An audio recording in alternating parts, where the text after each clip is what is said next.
पद्धतीने एक शेतकरी उपोषणाला बसला होता। पंकजा मुंडेंना त्याला भेटायचं होतं, मात्र त्या DYSP अनंत कुलकर्णी यांनी त्याला तिथून हाकललं आणि पाठीमागून त्याच्या पार्श्वभागावर लाथ मारली।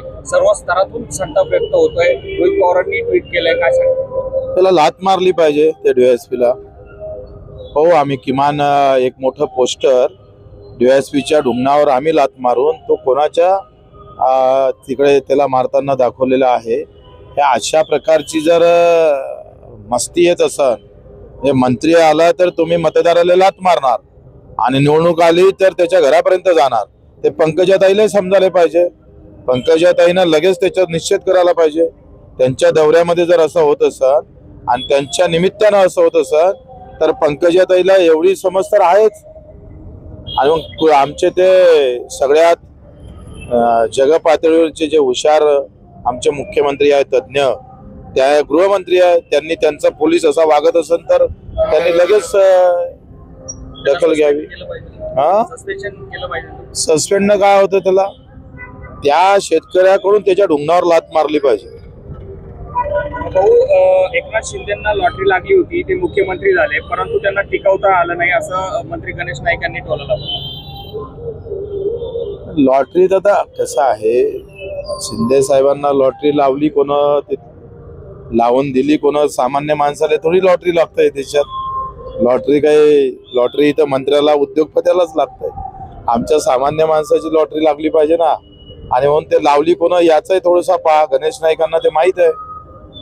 आगामी महानगरपालिका महानगरपालिका निवडणुकांमध्ये ठाकरे बंधू एकत्र येत आहे। कल्याण डोंबिवलीसह नाशिक महानगरपालिकेवर देखील ठाकरे बंधूंची सत्ता येणार असा दावा संजय राऊत यांनी केलाय। काय करायचं आपल्याला? आता कांद्याचे भाव नाही आहेत, सोयाबीनचे भाव नाही, कापसाचे भाव नाही, तुरीचे भाव नाही।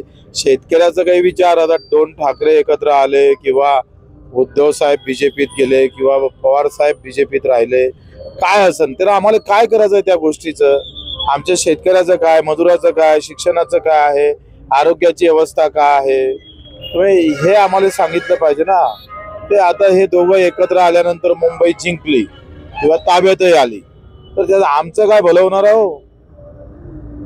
मुख्यमंत्री फडणवीसांसह शिंदे आणि अजित पवार 21 ऑगस्टला दिल्ली जाण्याची शक्यता आहे। उपराष्ट्रपती पदाची उमेदवारीचा अर्ज दाखल करण्यासाठी दिल्ली दौरा आहे। कोण? अजितदादा, फडणवीस आणि शिंदे साहेब जाच लागन, नाही गेले तर राहीन कुठे इकडे। आता तिकडे शेपटू हलवाच लागतंय, शेपूट नाही हलवलं तर कठीणच ना त्यांचं। हे इकडेच फक्त वाघ असतात।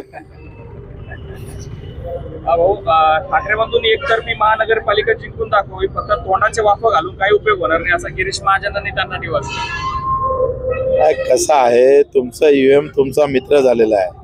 निवडणूक आयोगामुळे तुम्हाला हे मस्ती आलेली आहे। तुमच्यात जर खरी धम्मक असेल ना तर आम्ही काय म्हणतो, ईव्हीएम मशीन तशीच राहू द्या। तो व्हीव्हीपॅट येतो ना हाती दुसऱ्या इकडून, तो आमच्या हाती द्या, आम्ही त्याच्यावर सिग्नेचर करतो आणि त्याला क्रमांक द्या, आम्ही तो मतपेटीत टाकतो। तुमची मर्दांगी असेल ना खरी तर हे करून पहा, मग पाहू तुम्ही कोण जितता कोण आहे तर पैलवान।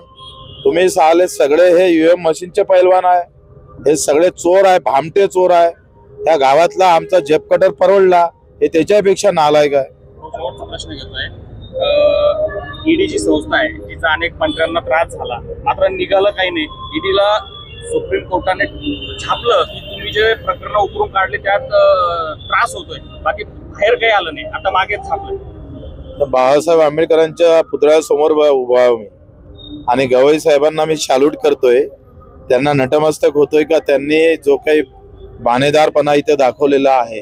कारण आता एक गवई साहेबामुळेच असं वाटतं का सुप्रीम कोर्ट तरी कम से कम संविधानाचा आदर करून चालेल आणि तो त्यांनी दाखवलेला आहे। आणि हे फार जो ईएमचं किंवा ईडीचा जो काही प्रकार आहे हा एकंदरीत भाजपनं ताब्यात घेतलेल्या संस्था आहे आणि जसा म्हणाल तसा वापर करून त्याला तोडफोड करून संविधानाचा सगळा चिरफाड करून इथे सगळं संपूर्ण आम्ही पाहतोय।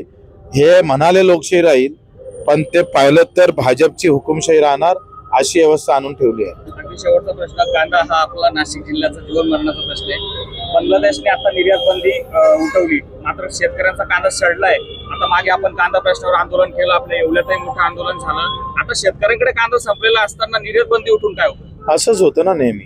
दुसरं काय होतं, मतदान झाल्यानंतर जसं त्या DSPनं लात मारली मतदाराला, तसंच कांदा उत्पादक शेतकऱ्याचं जेव्हा भाव वाढले असतं तेव्हा शेतकऱ्याच्या हाती धान्य नसतं आणि भाव कमी असतं तेव्हा शेतकऱ्याच्या दारात तो सडतं.